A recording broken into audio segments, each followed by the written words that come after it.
सब्जी को ढालते हैं तो वो सब देवताओं को जाता है। उसी प्रकार हम अपने मुंह के द्वारा अपने अंदर पेट में जो भी अन्न को डालते हैं वो भी वहां पे जठराग्नि होने के कारण ये भी हवन है।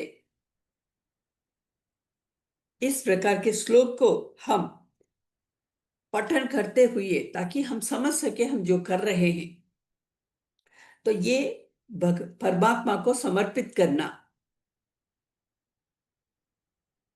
बोले यहाँ पर वैश्वानर एक विभूति के रूप में, विभूति माने व्यक्त होना,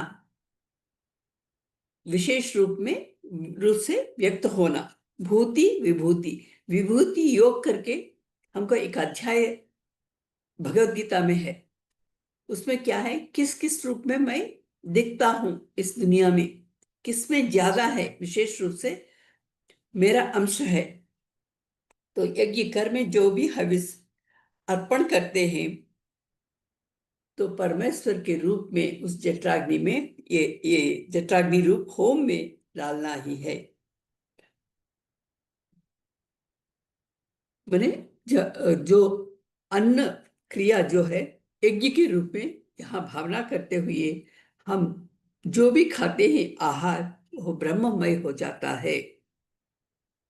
इसीलिए हम इस श्लोक को पठन करते हैं और उसके बाद ब्रह्मार्पणम ब्रह्म हविः ब्रह्माग्नो ब्रह्मणाहुतम ब्रह्मैव तेन गंतव्यम ब्रह्म कर्म समाधिना, सब कुछ ब्रह्मा ही है। इस एक श्लोक को हम समझ गए तो हमारा हर क्रियाकलाप ब्रह्मा ही करके समझ में आता है।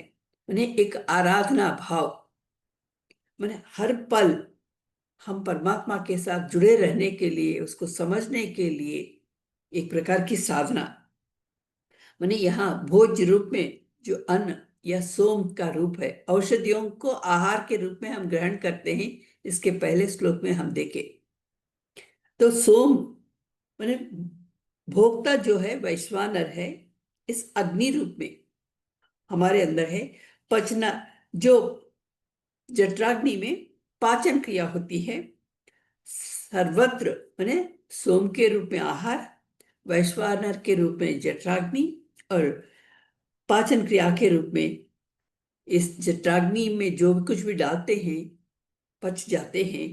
तो ये सर्वत्र ब्रह्मा ही है, जो भी आप कार्य कर रहे हैं वो ब्रह्ममय है। इसीलिए ऊर्ध्व मूलम, मैंने मूलम तो ऊर्ध्व है, इसको इसके पहले देखे थे हम। वहां तक कैसे पहुंचना, माने हर कार्य परमात्ममय हो। तो इस ऊर्ध्व मूलम अधशाखम, शाखाओं के रूप में ये जो कुछ भी है, एक एक अंग एक एक अंश जो भी है वो मूल तक पहुंचने के लिए वो बहुत ही ऊपर है। मूल तो वैसे सामान्य पेड़ के लिए नीचे रहता है, लेकिन परमात्मा रूपी जो विषय है वो, उसका मूल सबसे उन्नत सबसे उत्तम, हमारे पहुंच से परे हैं, लेकिन साधना के द्वारा हम उस स्तर तक हम पहुंच सकते हैं। ये पुरुष सूक्त में जब हम पूजा पाठ करते हैं, पुरुष सूक्त अंत में हम पढ़ते हैं तो उस संदर्भ में क्या कहते हैं, तस्य मध्ये महानग्निर विश्वाची विश्वतो मुखः। तस्य मध्ये, हमारे मध्य में पेट कहाँ है, या जठराग्नि या वैश्वानर कहाँ है, बीच में है। तस्य मध्ये महान अग्नि, महान अग्नि, क्योंकि जो भी खाना खाते हैं जठराग्नि में पड़ता है, वहां पे पाचन क्रिया होती है। किस प्रकार होती है हम देख नहीं पाते हैं, लेकिन वो खून के रूप में बदल कर शक्ति हमारी बढ़ जाती है। अगर पवित्र भावना, देह ही देवालय है, तो इस प्रकार पवित्र भावना के साथ हम खाना खाए, उस महान अग्नि में हम जो खाना खाते हैं, आहार लेते हैं, वहां पे पाचन होकर विश्व अर्ची विश्वतो मुखम, विश्व का ही अर्चना हो रही है यहाँ पे।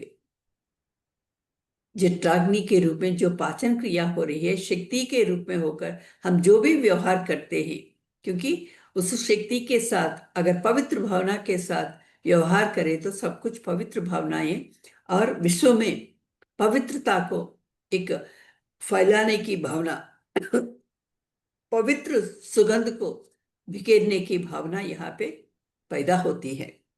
विश्व तो मुखहा, सब कुछ विश्व में हर एक का मुख है, मैंने जो कुछ भी देख रहे हैं कई रूपों में हम उसको देख रहे हैं। सर्वत्र सर्वतोमुखी इस देह में एक अग्नि के रूप में प्रकाश होने के कारण इसको वेद प्रमाण के रूप में हमारे सम्मुख रखे थे। मैंने भोजन का कार्य यज्ञ कार्य है। जब आराधना की भावना से हम यज्ञ को समर्पित माने आहार को समर्पित करते हैं, बाह्य रूप में हम भगवान के सामने बहुत कुछ पदार्थ रखते हैं, लेकिन उसको हम स्वीकार करते हैं। और यहाँ पे हम आहार को स्वीकार करते समय भी इस प्रकार की पवित्र भावना के साथ हो तो ब्रह्मार्पणम करके हम कहते हैं। और आ, कुछ लोगों में आज भी क्या है, पहला कौर जो है वो निवाला निकालकर बाजू में रखते हैं ताकि बाद में पक्षियों के लिए डालते हैं। हम खाने के पहले निकाल कर बाहर रखते हैं। मैंने भूत दया, हर एक विषय यहाँ पे आराधना के रूप में बदल जा रही हैं। वो भी जो पक्षियों को समर्पित करते हैं तो भी ये ब्रह्मार्पण की भावना से, क्योंकि जो भी यहाँ पर उपस्थित हैं मौजूद हैं वे सब ब्रह्मा ही है, ब्रह्ममय।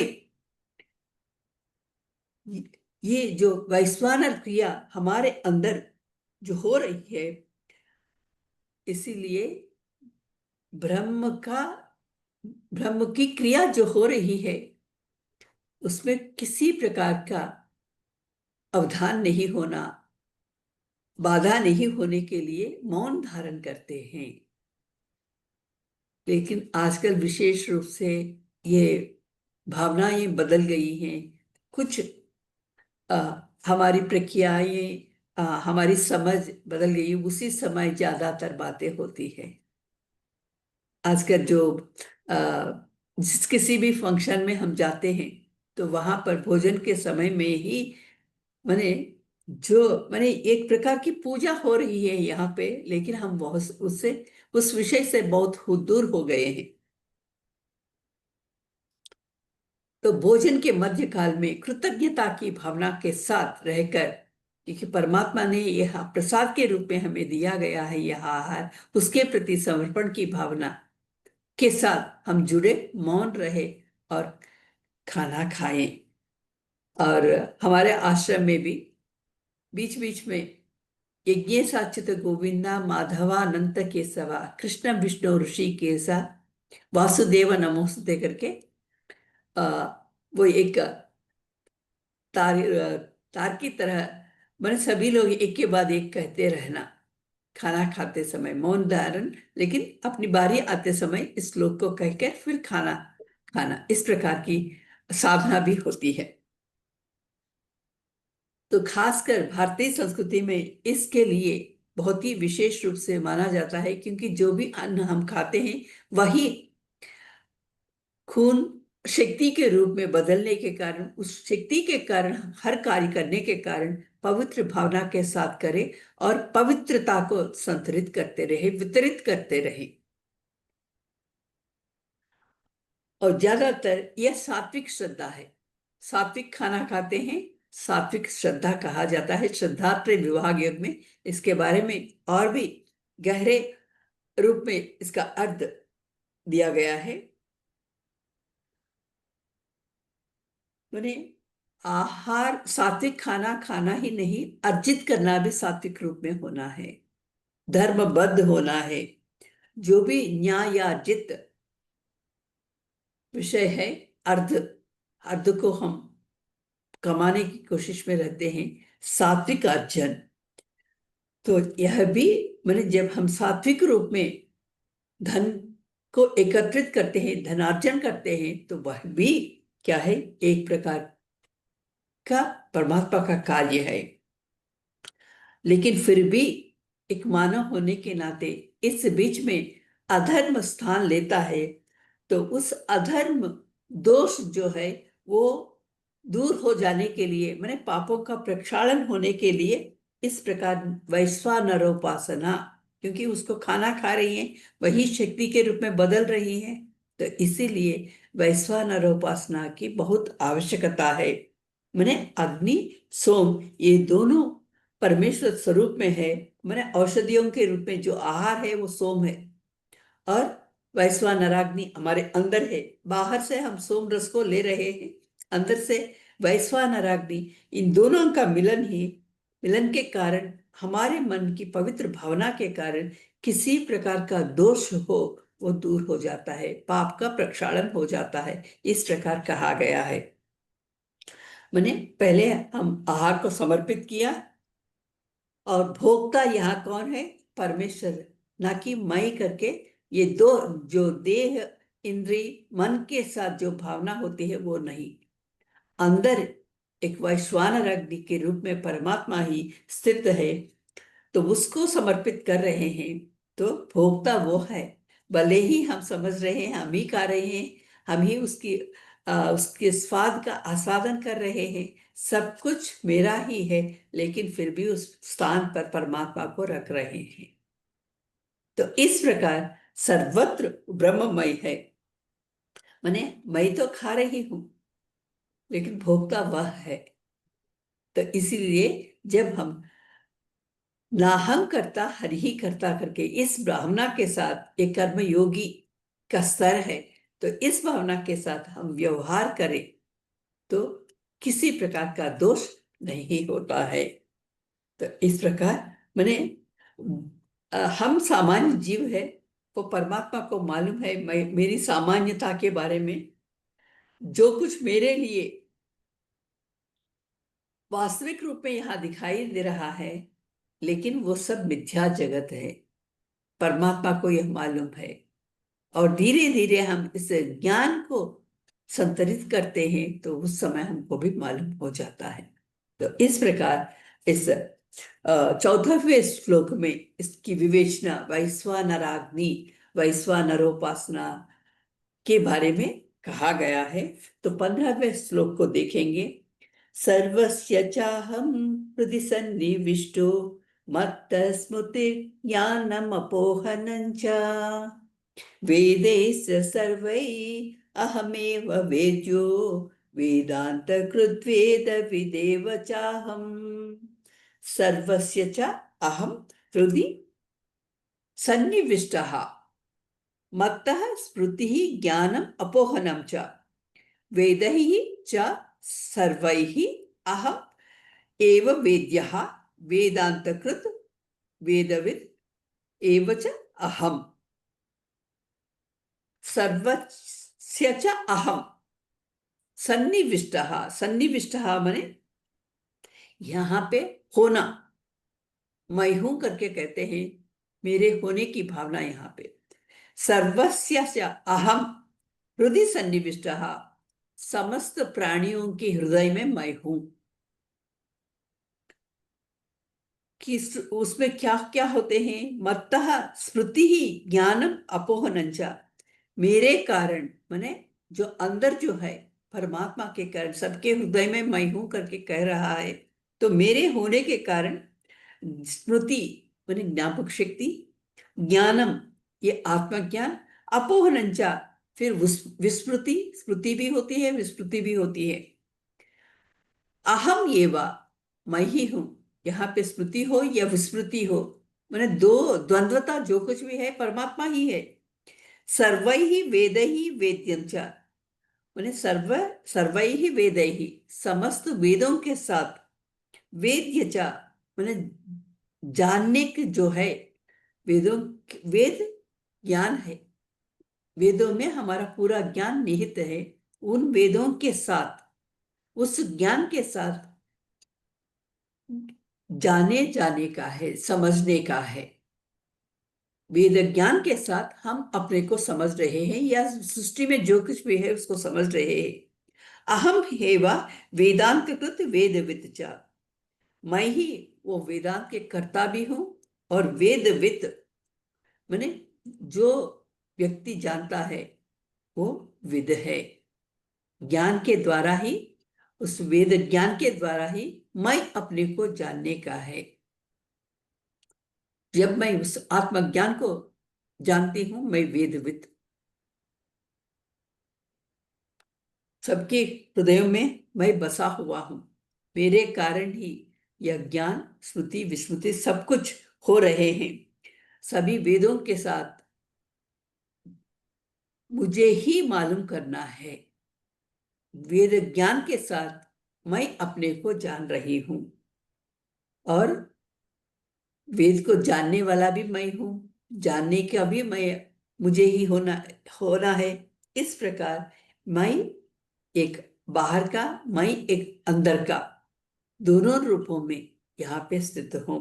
कल भी देखे थे, अंतः बहिः तत्सर्वम, अंतर्बहिः तत्सर्वम वे नारायणो हा।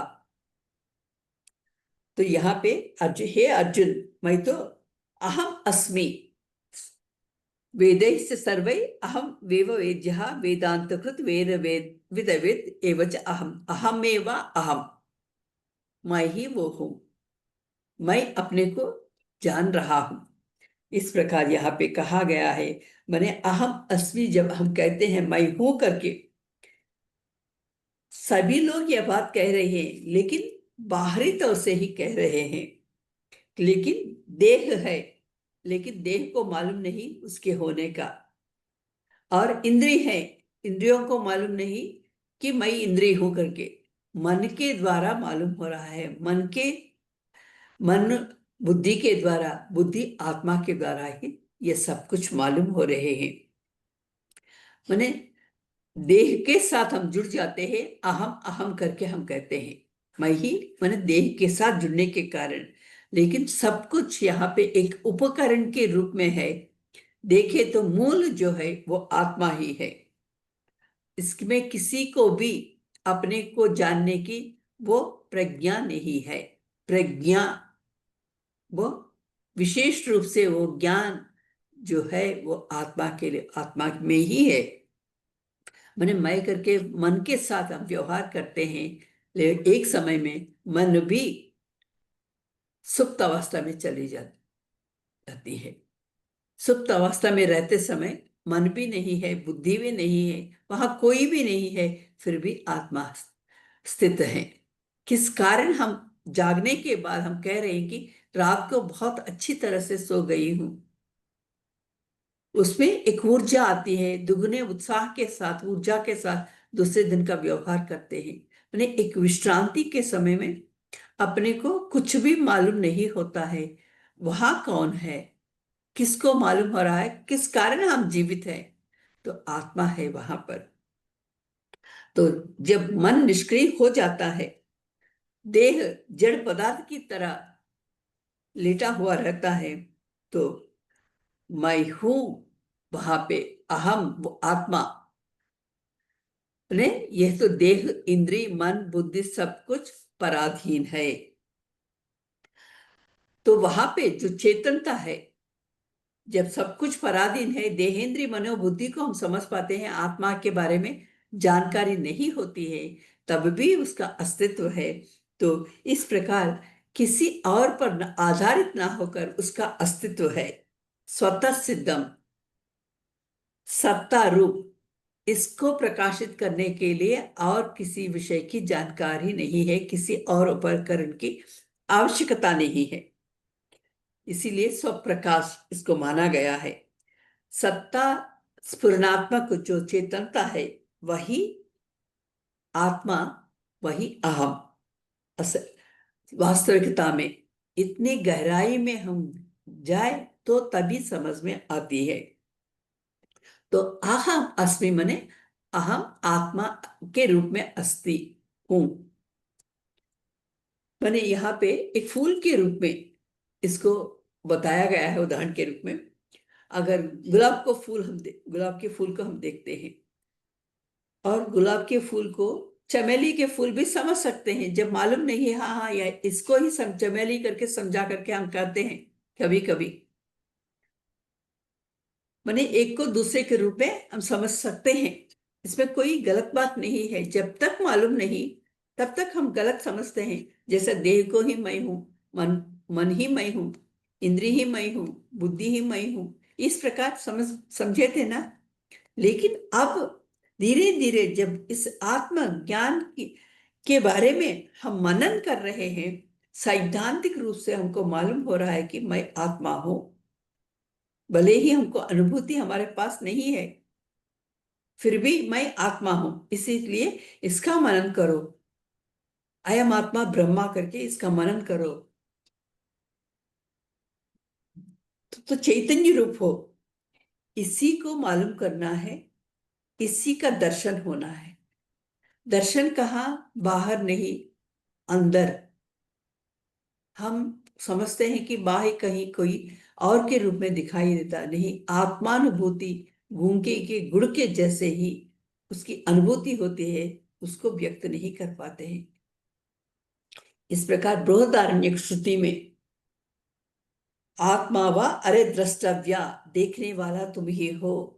हमारी तीसरी आंख के द्वारा, जैसे हम आंखें बंद करें तो अपनी सांसों के साथ हम जुड़ रहे हैं, उन सांसों के चलन को हम देख पा रहे हैं, उसी प्रकार मैं हूं क्या वह देख पाएंगे। वही आत्मानुभूति, इसको समझना है पहले।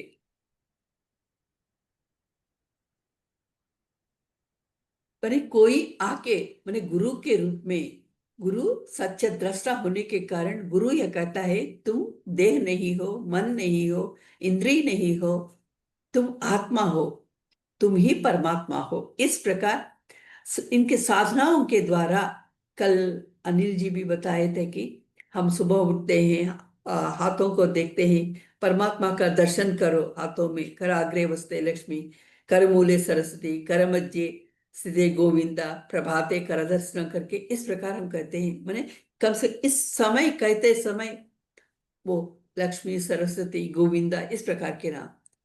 फिर उठते हैं, पैर रखते हैं नीचे, रखने के पहले ही विष्णु पत्नी नमस्तुभ्यम, बने आपने क्षमा मांग रहे हैं कि तुम्हारे पर, छाती पर और वक्षस्थल पर हम पैर रख रहे हैं, इसके अलावा हमारे कोई चारा नहीं है। विष्णु पत्नी नमस्तुभ्यम, क्षमा में अहम क्षमा करके इस प्रकार क्षमा मांग के हम अपना व्यवहार कर रहे हैं। फिर स्नान करते समय, खाना खाते समय, हर समय उसके साथ जुड़ जुड़ जुड़कर इस स्तर तक आप पहुंचे हैं। एक मुमुक्षु के रूप में, एक जिज्ञासु के रूप में हम यहाँ तक तो आत्मज्ञान हम ले रहे हैं। जो जिस ज्ञान को हम ले रहे हैं वही हम हो जाते हैं, क्योंकि जिसके साथ जुड़े हैं, आत्मज्ञान के साथ जुड़े हैं, तो आत्मा एक समय में वो आत्मानुभूति हो जाती है। इस इसके प्रति विश्वास रखते हुए श्रद्धा के साथ आगे बढ़ते रहे, इसमें किसी प्रकार के संदेह को मत रखना। इस प्रकार यहाँ पे अहम ब्रह्मास्मि, तत्वमसि, प्रज्ञानम ब्रह्मा, इस प्रकार कई रूपों में गुरु हमको ज्ञान देते हैं। तो मैं ही वो चैतन्य आत्मा हूं करके मालूम होता है, वो तो सत्य ही, मैंने आत्मा सत्य है, तद अन्यत मिथ्या। इस प्रकार की भावना को सत रूप में, अहम सदा अस्मि, सत्य के रूप में मैं सदा हूं, चित रूपेण सदा, बने यहाँ पे चित रूपेण हम सदा भाति, भाति मने प्रकाशित होना, भामी, सदा अस्मि सदा भामी, चित्रूप सद्रूपेण सदा अस्मि, चिद्रूपेण सदा भामी। मैं सत्य के रूप में सदा हूं, और वो प्रकाश के रूप में हमेशा सदा प्रकाशित हूं, प्रकाश स्वरूप हूं।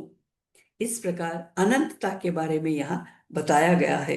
ये आत्मा ही ब्रह्मा है करके इस प्रकार मंडल ब्रह्मणोपनिषद में ऐसा कहा गया है। तो यहाँ पे ये मूल सर्वाधार वो तो ब्रह्मा ही है, अधिष्ठान है। हर एक के लिए वही आधार है। इस सर्वात्मा के लिए हमारा हृदय ये एक स्थान होना है उसके लिए। तो हमारा हृदय ही वह अधिष्ठान का स्थान है। हृदय से अर्जुन तिष्ठति, इस प्रकार माने इस हृदय में क्या है? स्मृति ज्ञान अपोहनंचा सर्वस्य चाहम अधिस्मृति सन्निविष्टो मत्तः स्मृति ज्ञान अपोहनंचा। स्मृति ज्ञान अपोहना, इस इन तीनों के बारे में देखना। पहला क्या है? स्मृति, और दूसरा ज्ञान, और तीसरा विस्मृति। माने हम भूल जाते हैं। भूल जाना भी हमारे लिए आशीर्वाद है। अगर नहीं भूले तो, हम नहीं सोए तो, नहीं विश्रांति लिए तो मुश्किल हो जाता है। इस मन को विश्राम देना बहुत जरूरी है, तभी हम ऊर्जा को पाकर, क्योंकि विश्रांति यहाँ किस लिए? माने ऊर्जा को पाने के लिए। दिन रात इस प्रकार जो चक्र बना हुआ है, तो दिन में काम करना, रात में थोड़ी विश्रांति लेना, फिर शक्ति के साथ, शक्ति को लेकर दुगने उत्साह के साथ हम व्यवहार करना। तो यहाँ पे ये बने, यहाँ पे जो कुछ भी हम देख रहे हैं इस सृष्टि के बारे में, माने इस दुनिया में देख रहे हैं, उसको हम कुछ याद करते हैं, कुछ याद नहीं कर पाते हैं। हर एक विषय के बारे में ज्ञान है। ये वृत्ति रूप हमारे ज्ञान में, हमारे मन में ये सब स्थित है। बने अगर ऐसा हम भूले नहीं, पिछले जन्मों का भी अगर याद रह गए तो इस जन्म की ही कुछ बाधाएं, मैंने कुछ याद करते हैं तो बाधा होती है, दुख होता है।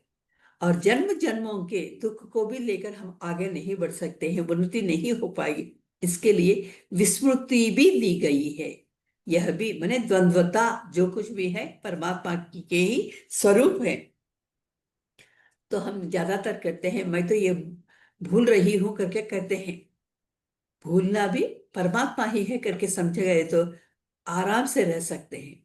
अरे भूल गए करके हम बहुत कई बार हम अपने को याद दिलाते हैं। तो उसके लिए भी कई साधनाएं हैं, कैसे हम अपने को याद कर सकते हैं। सामने लिख के रखो, या तो कुछ उसको सामने रखो, ऐसा कुछ करते हैं। फिर भी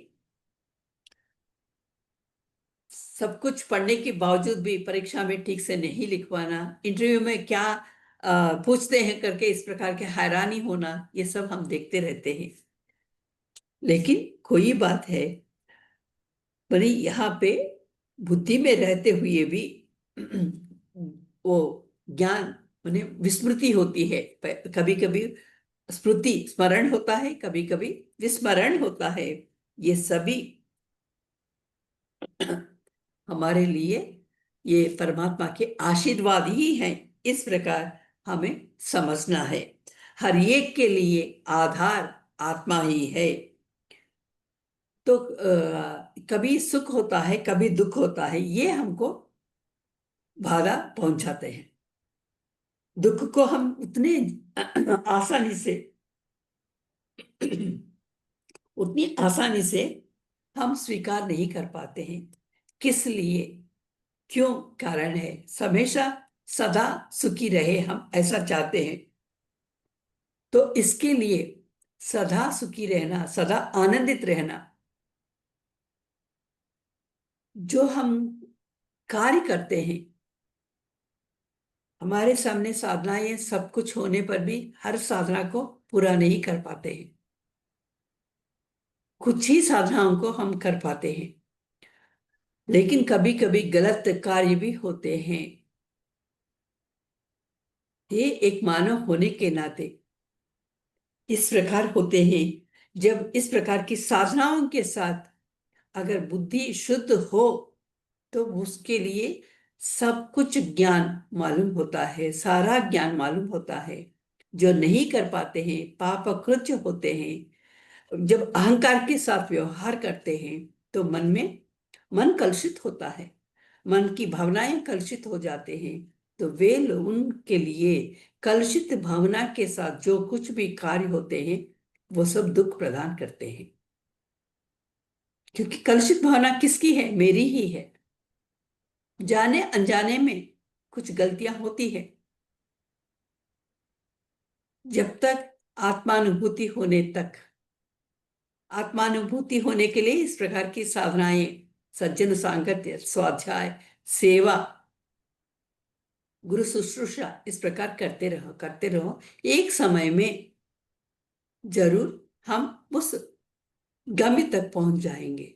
तब तक कुछ इस प्रकार के पाप कार्य मन में सोच कुछ होती है तो वो भी गलत है, तो उसका फल भी होता है, तो इसीलिए दुख होता है। तो किसके पहले भी हम लोग देखे थे पिछले एक श्लोक में कि अविवेक नहा, मूढ़ मूढ़ माने मूर्ख जो होते हैं, मूर्ख माने जो गलत व्यवहार के साथ जुड़ जाते हैं, वे अयोग्य होते हैं। अकृतात्माएं, अकृतात्मनः करके इसके पहले देखे थे हम, माने जिसका चित्त संस्कृत नहीं हुआ, संस्कारित नहीं हुआ, और जिसका चित्त संस्कृत हो गया है वो विवेकानंद हो गए हैं। नहीं हुआ तो उसके लिए प्रयास करना। दुख भी परमात्मा का ही प्रसाद है, भूल जाना भी परमात्मा का ही प्रसाद है, क्योंकि जब इस प्रकार का ज्ञान होता है तो वो हमें दुख नहीं पहुंचा सकता। इस प्रकार के दुख में हम नहीं जुड़ते हैं। दुख होने पर भी वो हमारे लिए चुनौती है। आगे के स्तर तक जाने के लिए इस प्रकार की परीक्षा होना वो दुख के रूप में आता है। तो उस परीक्षा, उस चुनौती को स्वीकार करके सकारात्मक रूप में आगे बढ़ जाना। तो इसके लिए कोई चिंता करने की जरूरत नहीं है।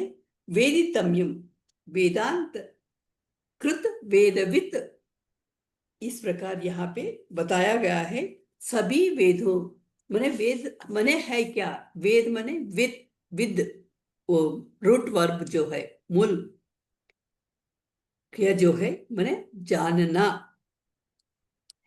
सभी वेद क्या है? इस आत्मज्ञान के प्रतिपादन करने के लिए ही है। इसमें कर्मकांड, उपासना कांड, ज्ञान कांड, पहले क्या बताया जाता है?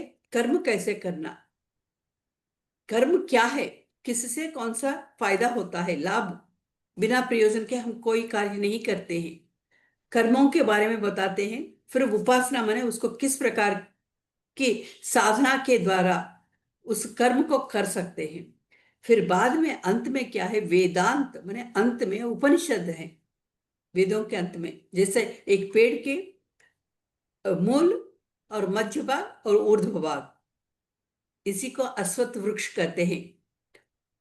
मूलतो ब्रह्म रूपेण, मध्यतो विष्णु रूपेण, अग्रत शिव रूपेण वृक्षराज को नमस्कार करते हैं। वृक्षराजा नमोस्तुते, माने जब अश्वत्थ वृक्ष के पास जाते हैं, परिक्रमा करते हैं, उस समय श्लोक, माने हर समय हम उसके साथ जुड़ते। माने मूल में ब्रह्मा है, सृष्टि करते हैं, और मध्य में विष्णु, माने व्यापकता की भावना, व्यापकत्व होते हैं। हमारी एक भावना वो रूप धारण करता है। इस श्री कृष्णम वंदे जगत गुरुम सत्र की योजना श्री अनिल जी के मन में आया और इस प्रकार का रूप धारण किया। वो धीरे धीरे विस्तृत हो जाता है, शाखाप शाखों में वो तो विस्तृत हो जाता है, शाखाएं, उपशाखाएं। उसका अंत कब है ये हम कह नहीं सकते हैं। इसके अंत के वो तो विस्तृत होते रहना, अश्वत्थ वृक्ष का अंत नहीं होता है, कहीं ना कहीं जड़ स्थित हो जाते हैं। तो इस प्रकार हम, माने अंत क्या है? आत्मज्ञान, वो उपनिषद गुरु शिष्य के बीच में जो संवाद के रूप में जो होता है। तुम ऐसे इस रास्ते पे चलते रहो।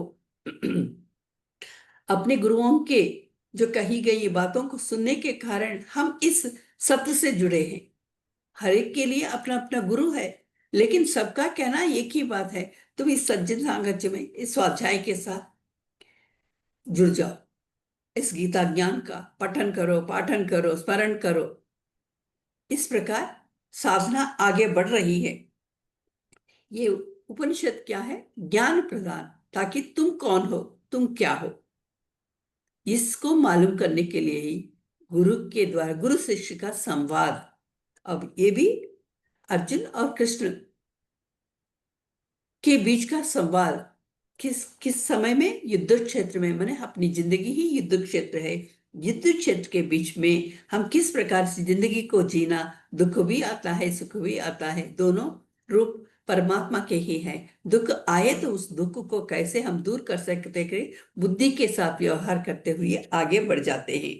यह क्या है? ज्ञान है। बुद्धि के साथ सकारात्मक रूप में उस दुख को सोचकर, समझकर, स्वीकार करके सकारात्मक रूप में व्यवहार करो।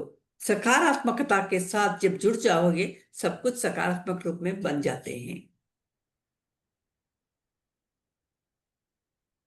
तो इस प्रकार अपनी जिंदगी को बदलने के लिए यहाँ बताया गया है, सकारात्मक रूप से जुड़ जाए।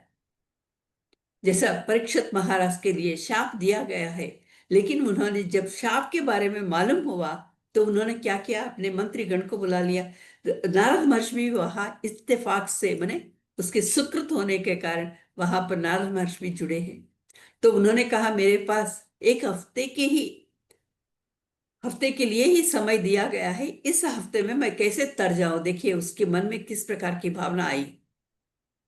मैं कैसे तर सकता हूं, क्योंकि समय आ गया है। मुझे मालूम भी हो गया, सबको मालूम नहीं होता है अंतिम समय, लेकिन परीक्षित महाराज के लिए मालूम होने की संभावना हुई। जैसे ही मालूम हो, ये बात मालूम हुई, सकारात्मक रूप में उसकी सोच तरने के लिए वहां गंगा तट के तट पर सुखमय ब्रह्मा का आना और उनके मुख से भागवत का वो सुनना, सुन पाना, श्रवण कर पाना, ये है सबसे उत्तम कार्य।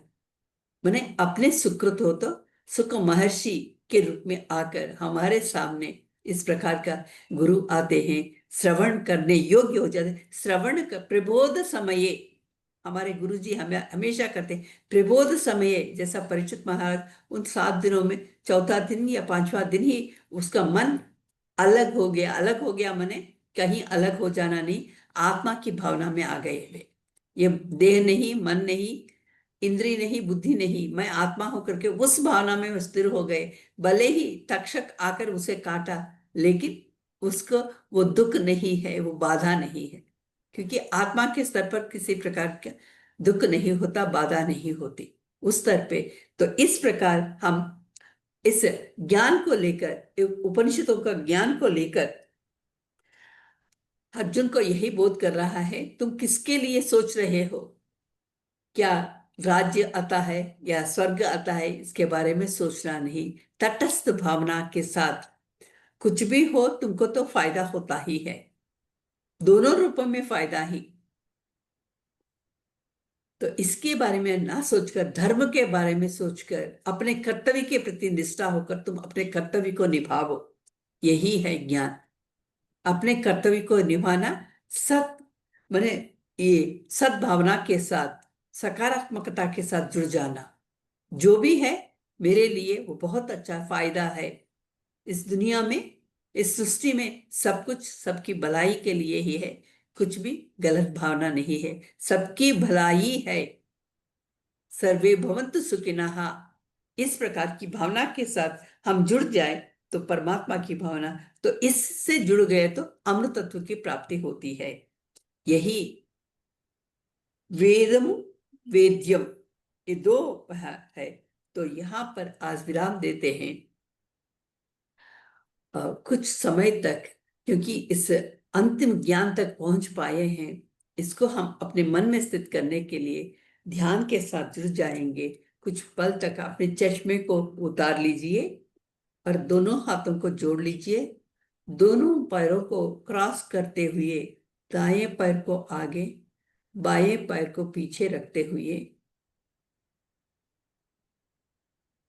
अपनी आंखों को बंद करते हुए, आंखों को बंद करना भले ही भौतिक रूप में होता है, लेकिन मानसिक रूप से भी मन में चलते हुए सोच विचार को भी बंद करते हुए अपने अंदर चलती हुई सांसों के प्रति हम जुड़ जाएंगे।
धीरे धीरे से अपने हाथों को अपनी आंखों पे रखिए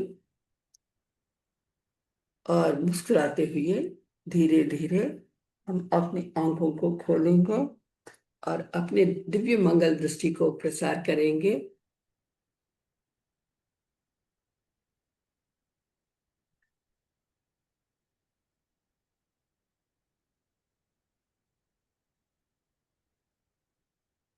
ओम शांति शांति शांति। ओम तत्सत।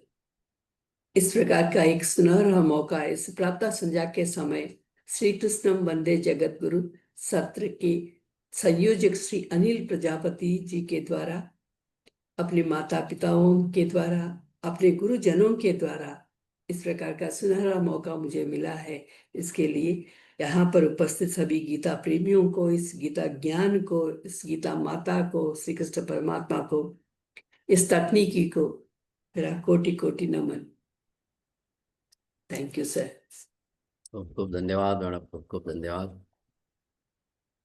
बहुत सरल भाषा में आपने समझाया, और कुछ क्वेश्चन तो है नहीं मेरा, लेकिन बहुत गूढ़ रहस्य बताया है। ये पुरुषोत्तम योग में भगवान ने स्वमुख से गाया है, तो वेरी नाइस। और गीता मैडम बोलिए आप।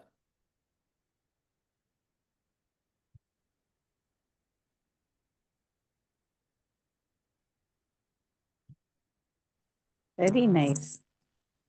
जैसे अनिल प्रजापति सर ने बताया, मूल रहस्य, we should know about ourselves, about the Paramatma. Very, very nice, very nice. Thank you, madam. Okay. Very, very nice. I don't know what to say. So very nicely you explained. So very nicely. Wow. Koti naman.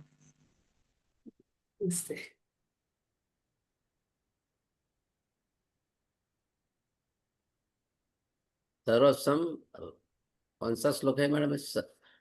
ये 15वां श्लोक है। सर्वस्य चाहम हृदि सन्निविष्टो। सन्निष्ट, yes yes. सन्निविष्टो। सर्व के हृदय में मैं स्थित सबको हूँ। चाहने वाला हूँ। भगवान ऐसा समस्त प्राणियों में, मैं समस्त स्थित प्राणियों हूँ। में, समस्त हूँ। समस्त समस्त एक ही प्राणियों में या आपने मैं एक ही स्थित विषय, हूँ। एक सेंटेंस में सब कुछ बता दिया। समस्त प्राणियों में हूँ, छोटे छोटे कीड़े मकोड़ों से बड़े आत्मा तक, हम जैसे बड़े हैं। So very nice. मैं पत्थर में भी है ना आत्मा। हाँ हाँ, पत्थर में भी करने का आत्मा, मतलब ही या यही। वो भी है, या उसी वेरी। की सृष्टि है तो कण कण में व्याप्त है। होली साइंस बुक मैंने थोड़ा पढ़ा था, हाँ, और युक्तेश्वर गिरी जी का। Okay okay. इसमें बताया है कि भाई पहला आप आए पत्थर में, हाँ। पत्थर के बाद आए वृक्ष में, हम्म और उसके बाद आए प्राणियों में, फिर हम्म। मनुष्य में आए। ऐसी हमारी यात्रा चलती हुई। सोल एवोल्यूशन, बराबर। यस। तो हम रिवॉल्यूशन। पत्थर पत्थर में भी थे पहले, पत्थर हाँ, में। हम पत्थर का जन्म लिए। लिए यस। ना, हमें मालूम भी नहीं। बाद में वृक्ष हाँ, की। 1-1 लाख जन्म लिए। मैंने हाँ, पत्थर में कई प्रकार के पत्थर होते हैं। अभी समझ लीजिए डायमंड भी पत्थर है, कोयला भी या पत्थर है। Yes yes. हाँ, तो सब कुछ पत्थर है। पत्थर में ही 1 लाख जन्म हम लिए हैं। अरे प्रे बाप रे। हाँ, तो फिर जल पत्थर, अगर पृथ्वी समझ ले, जल, जलचर हम्म। होते हैं। जल में तालाब, लेक, ऐसा बहुत कुछ होता है, कुआं होता है। तो हर एक में, उसमें भी 1 लाख जन्म। इस प्रकार 18-84 लाख योनियों से गुजर कर हम आए हैं करके कहा जाता है। तब मानव जन्म में आए। बाप रे। मानव जन्म में भी आने के बाद अब इस प्रकार के आत्मज्ञान के साथ जुड़ना, माने कम से कम 150-200 जन्म होने के बाद ही ऐसा संभव होता है। ओके। माने तमोगुण, रजोगुण, सत्वगुण, शुद्ध सत्व में जाने की जाने का प्रयास हो रहा है हमसे। हम्म। तब गुरु मिलते हैं हमको। ओके। तो जब हमारे मन में यह संकल्प होता है कि मुझे और भी अच्छा बनना है, क्यों हम्म। नहीं, तो हम जुड़े हैं इस गीता ज्ञान के साथ, तो हमारे हम्म। मन में एक इच्छा है कि हम इसको समझें, इस तरह या व्यवहार करें, ऐसा या बने। तो यहाँ तक आने के लिए कम से कम इसके पीछे 250 जन्म, 150 जन्म हो गए हैं करके कहते हैं। हम्म। तो हम और शुद्ध, आगे, हाँ, शुद्ध सत्व में हम जाने का प्रयास कर रहे हैं। इसमें भी कई और जन्म, कितना लगेगा? लेकिन बेहतर बेहतर। ऐसा कहते हैं कि आपकी जो प्रबलता जो है, हम्म। आप कितनी तीव्र साधना करते हैं। कोई कोई जाके वो ध्यान में बैठ जाते हैं हाँ हाँ। या। पूर्ण रूप से। अभी प्रबोध सर के बारे में समझ लीजिए। हम्म इस जन्म में वे तो 10 साल उन्होंने प्रयास किए थे। पहले दो हम्म साल में उसको हम्म एक अचानक एमएससी पढ़ते समय ही वो तो सीखे थे। और हाँ उस समय उसको एक ब्रह्मानुभूति हुई है, एक ऐसे छत पे बैठे और हाँ बैठते हाँ। समय एक अनुभूति हुई। ओके। वो उस समय के लिए तो वह अनुभूति क्या है करके वो समझने के लिए उन्होंने प्रयास किए थे, उसके प्रति ओह। जिज्ञासा बढ़ गई। फिर ओह। 204 में 202 में उन्होंने शुरू किए थे ध्यान करना, और 4 में उनको अनुभूति हुई। फिर 2015 में 14 में फिर उसको वो अनुभूति हुई। ओके। पहले पहले पहल महीनों में एक बार, एक महीने में एक बार होना। फिर हम्म। दूसरे महीने में क्या है, 20 दिनों में। फिर बाद में 15 दिनों में। फिर वैसा वैसा कम होते होते तो अब हर समय उसी आनंद अनुभूति में है। ओके। ये कितना तो, प्रयास करना चाहिए। हाँ, इतना प्रयास करना, तीव्रता। आप, तीव्रता। हाँ, बस कितनी तीव्रता के साथ आप करेंगे उतनी उन्नत स्थिति पे पहुंच जाएंगे। जैसा 100 मार्क किसको आएगा, मैंने कौन उसके लिए प्रयास करते हैं, उसी को वो 100 मार्क अंक प्राप्त होते हैं। मैडम सिर्फ ध्यान में बैठने से ही होएगा कि बहुत से पुस्तक नहीं, पढ़ना सब चाहिए कुछ कि बताए हैं यहाँ पे, 5 साधनाएं बताए हैं। सेवा, सज्जन सांगत्य, हाँ स्वाध्याय तो और हाँ बांटना भी, ध्यान हाँ बांटना, हाँ ज्ञान हाँ। बांटना, ये भी तो सेवा है। तो गुरु शुश्रूषा, तो गुरु शुश्रूषा माने अगर गुरु सामने ना हो तो, लेकिन उसके नाम पर हम हर एक की सहायता करना, किसी के प्रति कोई खिलाफ की भावना नहीं होनी। नहीं, जो अभी किसी के बारे में बताए तो कंटिन्यूसली 2 बरस 10 बरस ऐसे ही बैठेंगे तो बाकी सब साधना सज्जन सांगत्य सेवा वो कैसे हो जाएगी। आपको जब आत्मानुभूति हो जाती है तो हाँ। तब में सब बांटने लगते हैं ना। अभी हमारे गुरु सभी लोग वैसे क्या कर रहे हैं, हम सबको हाँ। ज्ञान दे रहे हैं, ध्यान दे अच्छा रहे अच्छा। हैं। ओके। बस वही ओके। गुरु का कार्य क्या है। सभी बाकी शिष्य हम कहे जाते हैं, तो हमको साधना के मार्ग में आगे ले जाना, ओके। सबके वो बताते रहना। सब लोग जुड़ेंगे करके ऐसा नहीं कह सकते हैं, लेकिन हम्म, बताना ही हमारा धर्म है। लेकिन धर्म है। बताने के बाद वे लोग नहीं आए हैं करके ऐसा नहीं समझना, उसके सोचना। खिलाफ कोई भावना नहीं रहे। ये बहुत जरूरी है। कहना ही अपना धर्म है, उसके बाद उसके साथ नहीं जुड़ना, क्योंकि बंधन हो जाता है। अरे, वो आए तो कितना अच्छा है, ये आए तो कितना, वो क्यों नहीं आया, इस प्रकार की सोच नहीं रखना। वेरी हाँ, बस यहाँ पे कट जाना है। Very nice very nice. Thank you madam. Anil sir thank you. Thank you madam, बहुत अच्छा। अच्छा, गौतम बुद्ध को देखे हैं, 30 साल 32 साल के समय में वे तो घर से अचानक बाहर आ गया, उस वहां नहीं रह सका। फिर 12 साल लगे उसको इस पूर्णतः आ जाने के लिए। तो ये बात जब वो आत्मानुभूति हो जाती है, फिर वे जब चाहे तब आ सकते हैं, जब चाहे तब चले जा सकते हैं। कुछ उसके मन में ये इच्छा और औरों को भी एक ज्ञान देना है करके समझकर वे आते हैं। हमारे गुरु लोग जो भी हैं वे सब ऐसे ही आए हैं, ताकि इस बाकी लोगों को भी उन्नत स्थिति पे ले जाना है करके वे लोग आते हैं हमारे लिए।